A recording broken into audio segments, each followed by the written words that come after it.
ঝাড়ু হাতে দুর্গাপুরের রাস্তায় রাজ্যের পুর ও নগর উন্নয়ন মন্ত্রী অগ্নিমিত্রা পাল সিটি সেন্টার বাস স্ট্যান্ডের সামনে নির্মল বন্ধু ও প্রশাসনিক আধিকারিকদের নিয়ে পৌঁছন তিনি। নিজেই হাত লাগান সাফাই অভিযানে। রাজ্য জুড়ে শুরু হয়েছে স্বচ্ছতা অভিযান। শহর পরিষ্কার পরিচ্ছন্ন রাখার বার্তা মন্ত্রী অগ্নিমিত্রা পালের। স্বচ্ছ ভারত স্বচ্ছ মিশন অর্থাৎ বাংলা এবং দেশকে সুরক্ষিত স্বচ্ছ রাখতে হবে, তারই জন্য কিন্তু আজকে ঝাঁটাহাটে যিনি রাজ্যের পুর নগর উন্নয়ন মন্ত্রী অগ্নিমিত্রা পাল তিনি কিন্তু ঝাঁটাহাটের দুর্গাপুরের সিটি সেন্টার যে শহর সেই শহরে কিন্তু নেমেছেন এবং তিনি পরিষ্কার করার শহরকে সুন্দর করে রাখার বার্তা দিচ্ছেন এবং মানুষকে সচেতন করার কাজ দিচ্ছেন। আপনি দেখতেই পাচ্ছেন যে ইতিমধ্যে কিন্তু দুর্গাপুর শহরের সিটি সেন্টার সহ বিভিন্ন এলাকায় তিনি ঝাঁটাহাটে কিন্তু পরিষ্কার অর্থাৎ শহরকে সুন্দর একদম পরিষ্কার পরিচ্ছন্ন রাখার জন্য বার্তা দিচ্ছেন এবং সপ্তাহব্যাপী যে অভিযান সেই অভিযান স্বচ্ছতার অভিযান সেই অভিযান তিনি শুরু করছেন। এদিন বাস স্ট্যান্ড সংলগ্ন দোকানগুলির সামনে ঝাঁট দেন তিনি। দোকানের সামনের জায়গা সব সময় পরিষ্কার রাখতে হবে, না হলে কদিন পর থেকে জরিমানা দিতে হবে ব্যবসায়ীদের করা বার্তা মন্ত্রীর।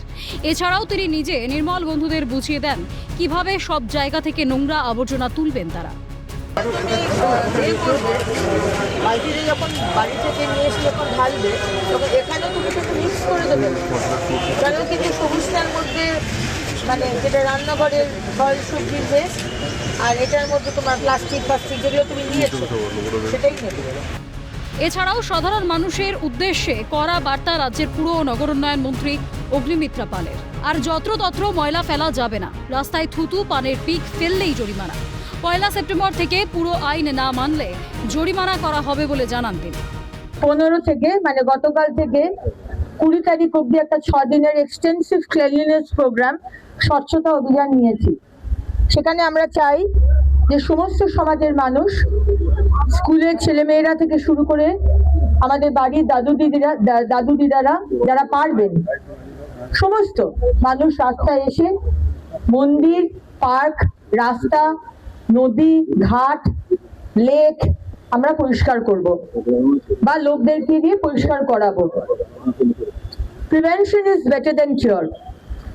তাই শুধু 5 দিন 6 দিনের ক্লিনলিনেস ড্রাইভ নিলাম সেই করলে হবে না।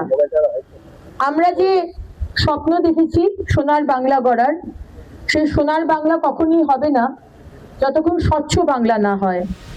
ইতিমধ্যে আবর্জনা ও নাগরিক সমস্যা সমাধানের জন্য স্বচ্ছ অ্যাপের সূচনা করেছেন মুখ্যমন্ত্রী শুভেন্দু অধিকারী। এবার শহরকে আরো পরিষ্কার পরিচ্ছন্ন করতে সপ্তাহব্যাপী বিশেষ অভিযানের আয়োজন। সব মিলিয়ে বাংলা আবার নিজের রূপ ফিরে পাবে বলেই মত রাজনৈতিক মহলে। রাজেশ সেনগুপ্তের রিপোর্ট, ক্যালকাটা নিউজ।